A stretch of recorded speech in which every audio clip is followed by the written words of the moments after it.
Olá a todos e todas, queridos e queridas alunas e alunos. Chegamos à reta final do nosso curso sobre Direito da Criança e do Adolescente. Gostaria inicialmente de agradecer a todos por esta companhia. Tenho certeza que a gente conseguiu construir um laço de confiança e de entendimento mais próximo do que seja de fato toda essa discussão jurídica, social, política, sobre o compromisso de todos nós na garantia do direito da criança e do adolescente.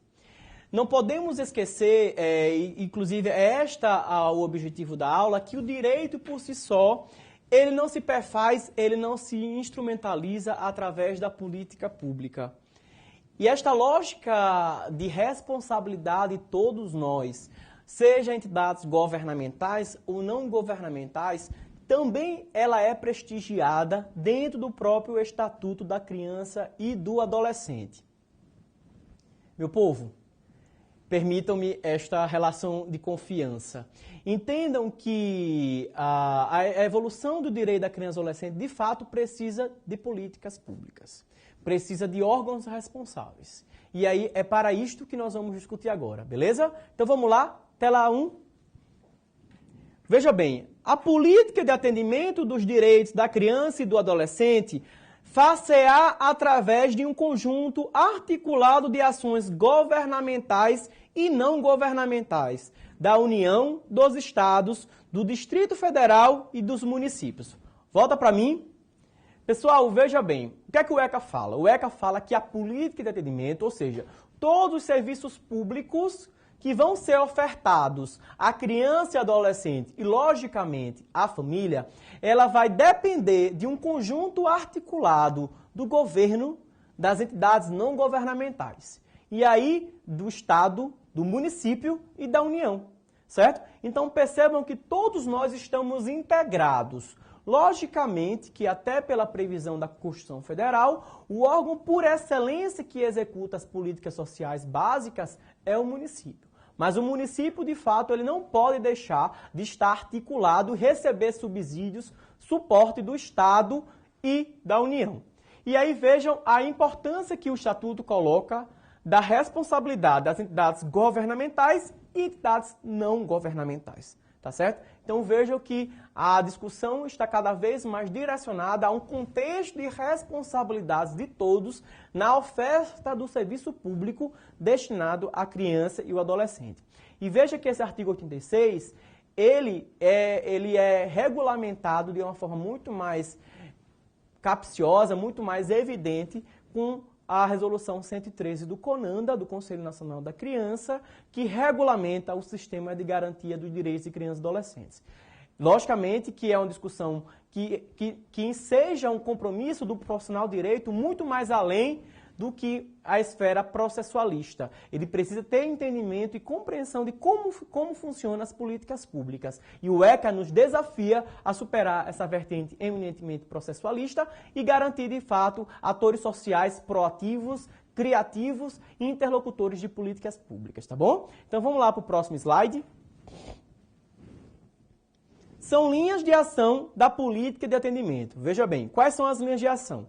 Políticas sociais básicas, políticas e programas de assistência social em caráter supletivo para aqueles que deles necessitem, serviços especiais de prevenção e atendimento médico e psicossocial às vítimas de negligência, maus tratos, exploração, abuso, crueldade e opressão, serviço de identificação e localização de pais responsáveis, crianças e adolescentes desaparecidos, proteção jurídico-social por entidades de defesa dos direitos da criança e do adolescente. Volta para mim. Pessoal, veja bem, se eu falo que a política de atendimento far-se-á através de ações articuladas, eu preciso saber quais são as linhas prioritárias de atuação.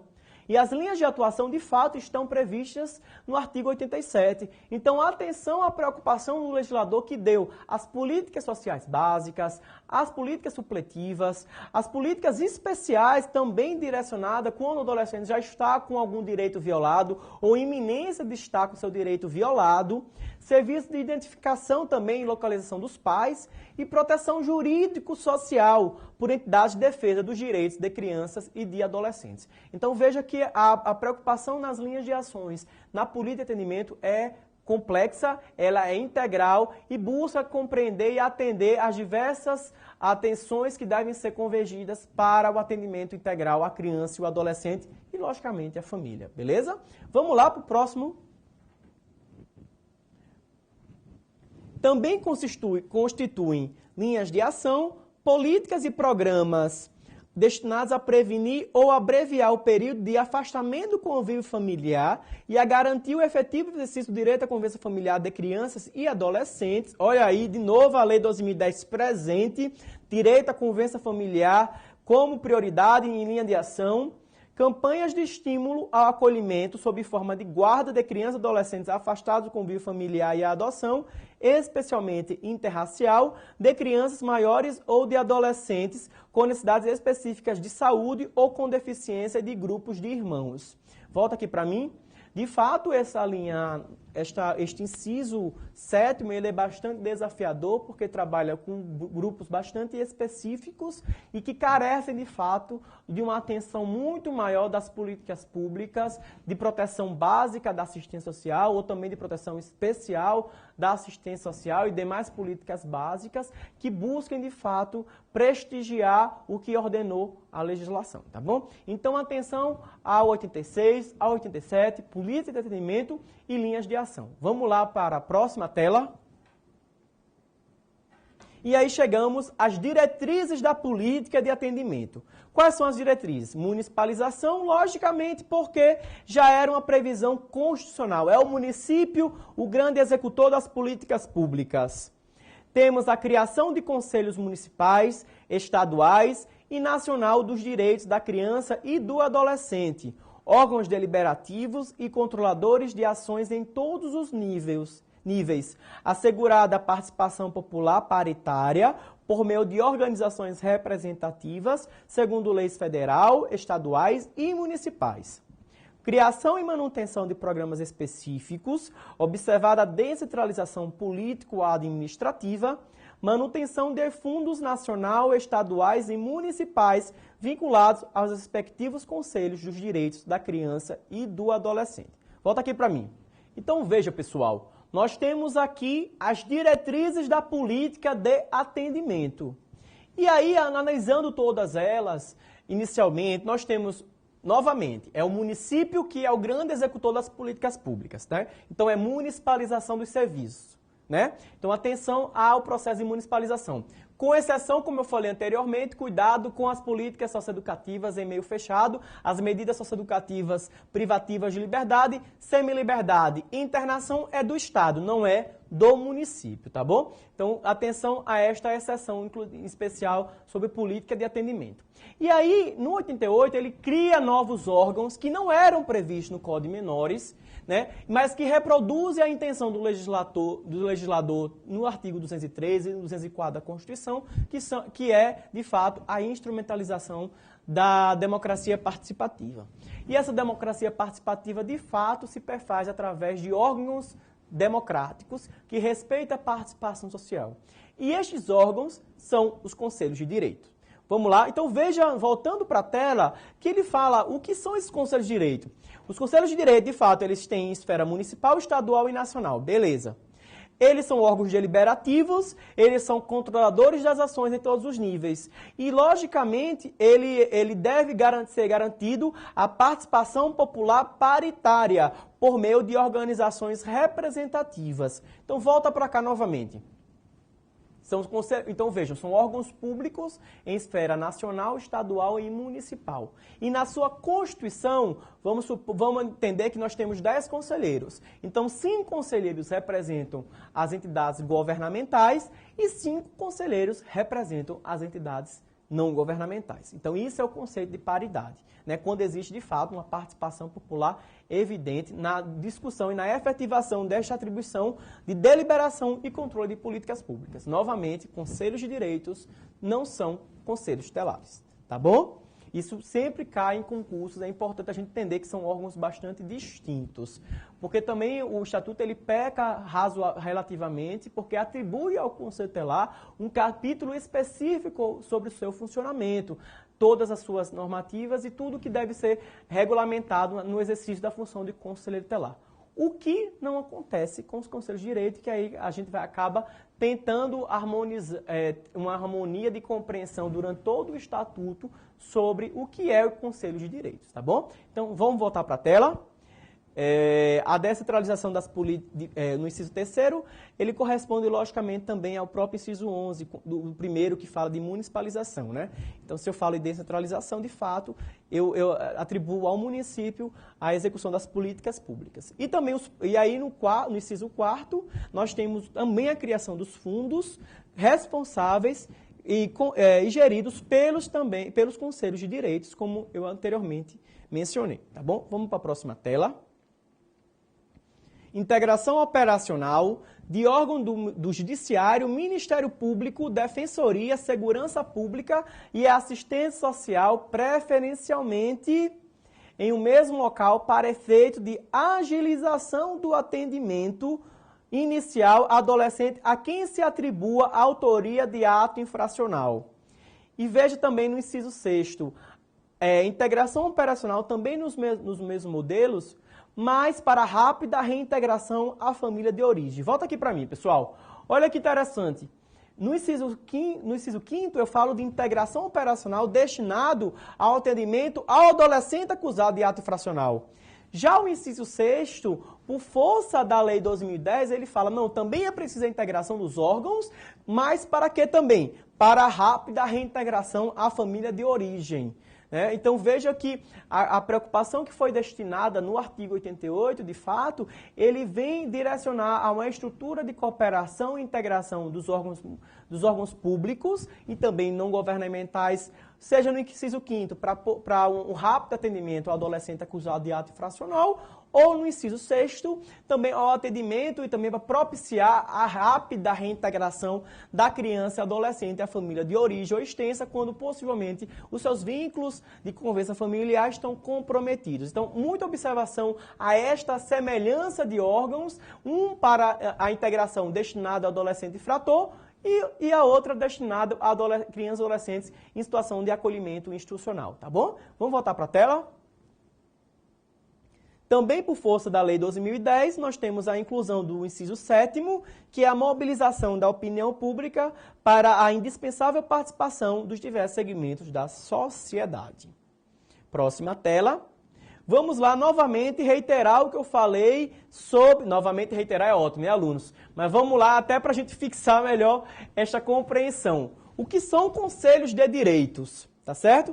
Vamos analisar aqui comigo direitinho o que são conselhos de direito para a gente distinguir. Conselho de direito é uma coisa, conselho tutelar é outra. Então, vamos para a tela? Conselhos municipais, estaduais e nacional, órgãos deliberativos e controladores das ações em todos os níveis. Isso já tinha mencionado anteriormente. Os conselhos de direito, eles gerem os fundos dos direitos, também mencionado, né?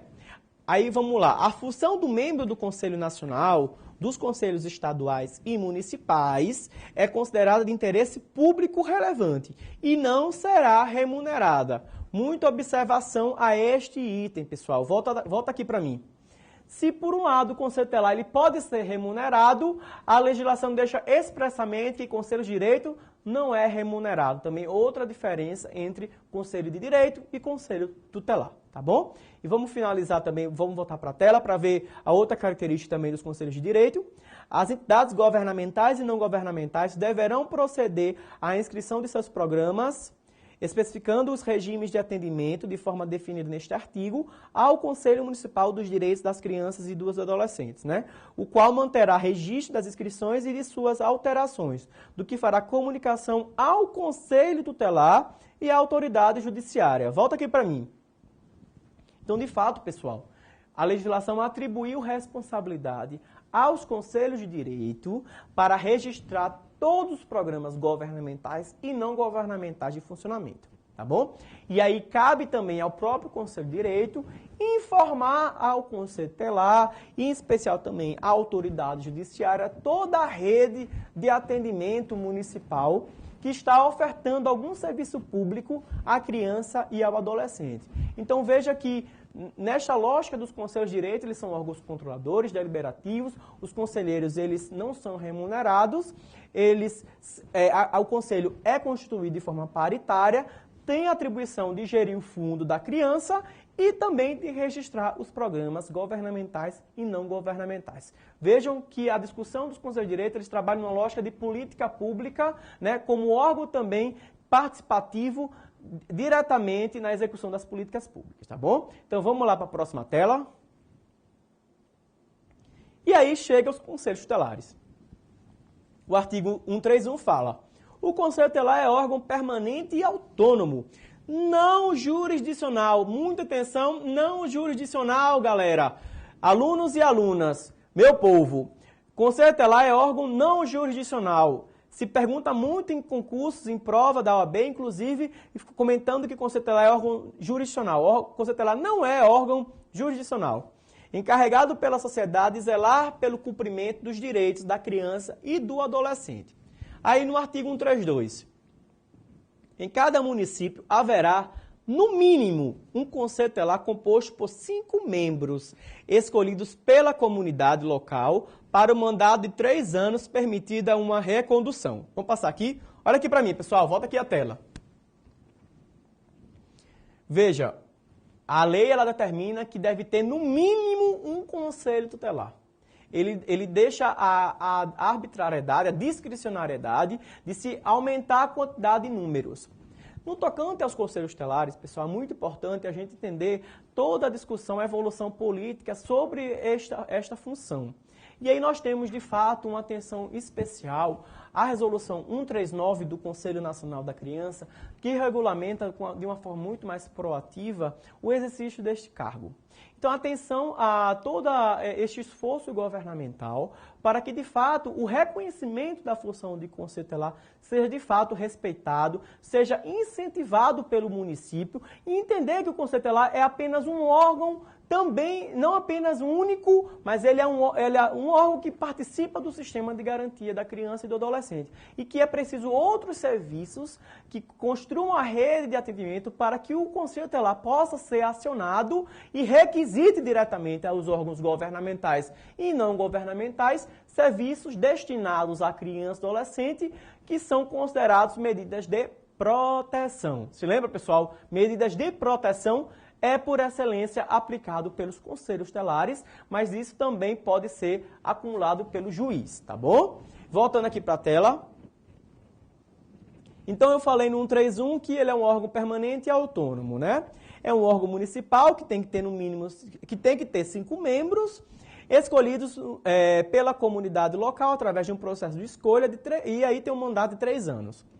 E o artigo 133 fala: para a candidatura a membro do Conselho Tutelar, serão exigidos os seguintes requisitos: reconhecida a idoneidade moral, idade superior a 21 anos e residir no município. Veja que a lei ela coloca as exigências mínimas que devem ser expressas no processo de escolha dos conselhos tutelares. Vamos passar para a próxima tela, pessoal. Vamos lá. Artigo 134. Lei municipal disporá sobre local, dia e horário de funcionamento do Conselho Tutelar, inclusive quanto eventual remuneração dos seus membros.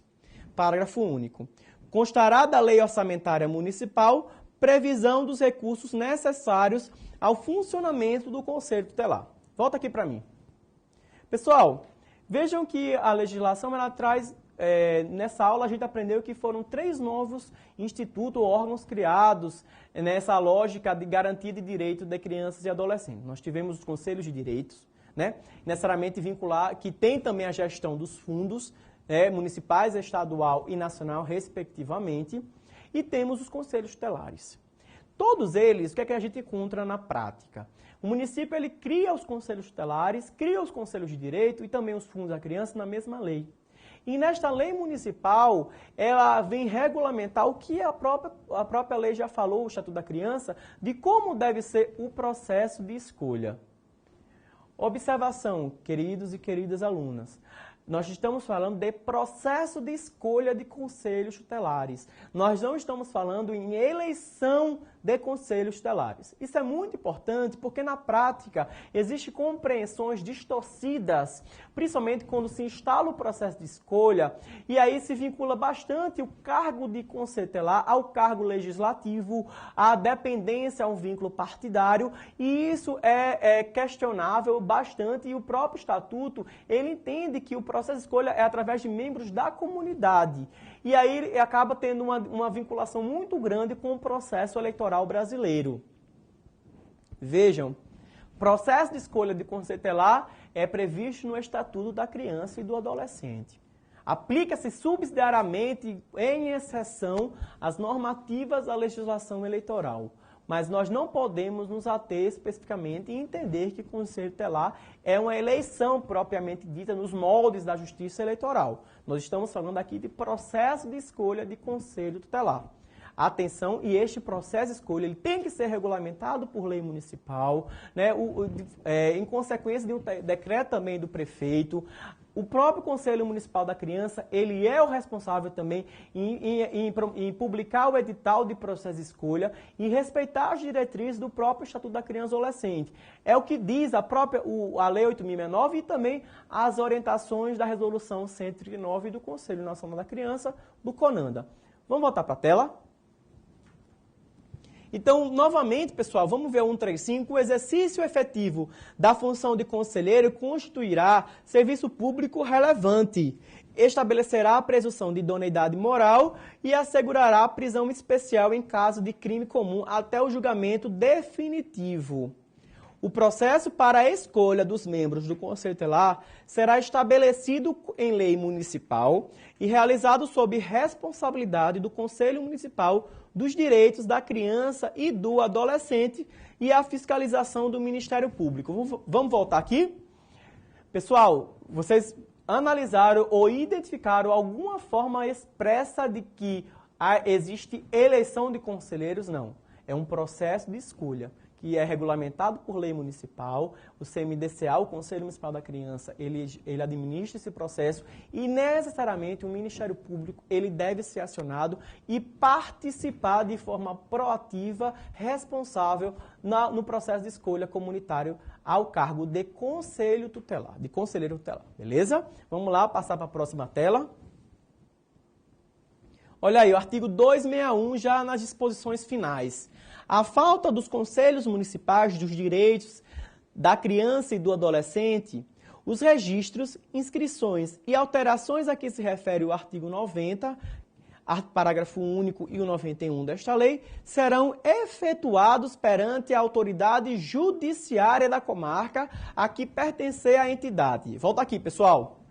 Então, veja, o Estatuto ele já deixa essa previsão de que, na ausência de um Conselho Municipal, quem deve concentrar as informações e expedir os registros das entidades governamentais e não governamentais é a autoridade judiciária, né? Então, veja que isso é um artigo que vem das disposições transitórias e finais, exatamente para ter esse processo de implementação das diretrizes que o ECA já tem desenvolvido, e nesta transição, neste lapso, de fato, a referência seria a autoridade judiciária. Então, vamos voltar para a tela. A União fica autorizada a repassar aos estados e municípios e os estados aos municípios os recursos referentes aos programas e atividades previstas nesta lei, tão logo estejam criados os conselhos de direitos da criança e do adolescente nos seus respectivos níveis. Vamos voltar aqui. Pessoal, novamente veja o condicionante, né? E aí a própria lei deixa uma determinação de que os recursos financiados ou repassados pela União aos estados e municípios, ou do estado aos municípios, é uma condição sine qua non que seja liberado apenas com a instalação dos conselhos de direito. né? E aí toda a instalação de conselho de direitos, conselhos tutelares e, em repercussão, também os fundos da criança. Então, muita atenção a esse condicionante que foi criado, que é muito importante também a gente entender essa lógica de transição do Código de Menores para o próprio Estatuto da Criança e do Adolescente, beleza? Então, vamos voltar para a tela. Enquanto não instalados os conselhos tutelares, as atribuições a elas conferidas serão exercidas pela autoridade judiciária. Voltando aqui, pessoal, novamente, percebam, o 261 fala que os registros das entidades governamentais e não governamentais, quando ausente os conselhos de direito, concentrados, serão destinados, serão pedidos, convergidos para o juiz. E na ausência também dos conselhos tutelares, quem deve assumir é o juiz. E este dispositivo, de fato, ele é um pouco vinculante ao antigo Código de Menores, porque, de fato, o Código de Menores, a concentração das atribuições do juiz e também do próprio conselho tutelar era assumida pelo juiz de menor. Então, com a transição do Estatuto e a vigência, de fato, do ECA, a parte das atribuições, inclusive da aplicação das medidas de proteção, foram destinadas aos conselhos tutelares. Então, veja que também ele trabalha nessa lógica de transição, para que, de fato, a política pública ele tenha uma referência pública sobre a execução das políticas, tá certo? Então, atenção a essas disposições, que elas sempre também são exigidas, apesar de estar em transições finais, mas elas são exigidas nas provas, em especial na prova da OAB também, tá bom? Vamos para o próximo slide. E, por fim, pessoal, uma questão da Defensoria do Maranhão, que traz também essa matéria em discussão. Nas comarcas onde não houver conselho tutelar instalado, segundo o Estatuto da Criança e do Adolescente, suas atribuições serão exercidas pelo Conselho Municipal dos Direitos da Criança, Centro de Referência Especializado da Assistência Social, CREAS, Autoridade Judiciária, Comissariado da Infância e Juventude, Ministério Público. Logicamente, voltando aqui, a questão de fato, a gente acabou de discutir sobre isso, a questão certa é a letra C, é ao juiz que compete assumir esta responsabilidade quando ausente os conselhos tutelares, tá bom? Os conselhos tutelares. Pois bem, pessoal, queridos e queridas alunas, nós tivemos ao decorrer deste percurso esta aproximação com o direito da criança e do adolescente. Espero, de fato, ter contribuído para este aprendizado mais responsável, um aprendizado contextualizado da temática do direito da criança e do adolescente. Como eu falei para vocês, o direito da criança e do adolescente, ele necessita uma visão ampla, necessita de uma visão contextualizada, necessita de uma visão que requer conhecimento dos princípios constitucionais, do direito internacional, de uma lógica integral de garantia de direitos. Se a gente tem, de fato, essa premissa, queridos e queridas alunas, é muito mais fácil a gente, inclusive, ou respondendo questões de concursos ou provas da OAB, ou também na nossa vivência profissional, seja por defensor público, advogado, promotor, juiz, técnico dos serviços socioeducativos ou protetivos, entidades não governamentais, acaba de fato contribuindo para uma atuação mais eficiente e garantista ao direito da criança e do adolescente. Passar em concurso, passar em provas, não requer apenas boa vontade. E, de fato, o entendimento que nós temos, inclusive no exercício profissional, em qualquer área, é de profissionais que entendam, de fato, o direito contextualizado e também, quando for atuar com criança e adolescente, na aplicação de medidas de proteção socioeducativa ou efetivação de políticas públicas, tenha, de fato, esse compromisso. E aí, logicamente, concursos, ele acaba tendo também, ou provas, acaba tendo um precedente ou um requisito anterior para a atuação mais próxima a esta área. Mas, logicamente, que todos nós, de fato, poderemos contribuir para a garantia dos direitos da criança e adolescente, confio a todos vocês, futuros profissionais ou profissionais já atuando, este compromisso com a área da infância e juventude. Estudar não é fácil, mas o esforço, a recompensa, ela traz uma satisfação bastante grande quando o profissional, de fato, está compromissado, está comprometido com as transformações sociais, né, com a efetivação de direitos, em especial ao direito da criança e do adolescente. Pessoal, então vamos estudar, vamos responder as questões, nós temos uma biblioteca muito especializada nesta área, então estudem, aprofundem, busquem as informações corretas, busquem uma lógica mais contextualizada do direito e caso realmente vocês acabem entrando voluntariamente ou involuntariamente na área da infância, sejam muito bem-vindos, contem com a minha generosa participação, contribuição, gentileza e fiquem, de fato, compromissados com a garantia dos direitos da criança e do adolescente. Por fim, gosto bastante de falar para todos e como lema, gentileza gera gentileza, compromissos assumidos, de fato, existem as repercussões e queremos, de fato, agradecer a atenção de todos vocês. Muito obrigado, saudações nordestinas, obrigado, meu povo, por tudo e até um outro momento. Tchau, tchau.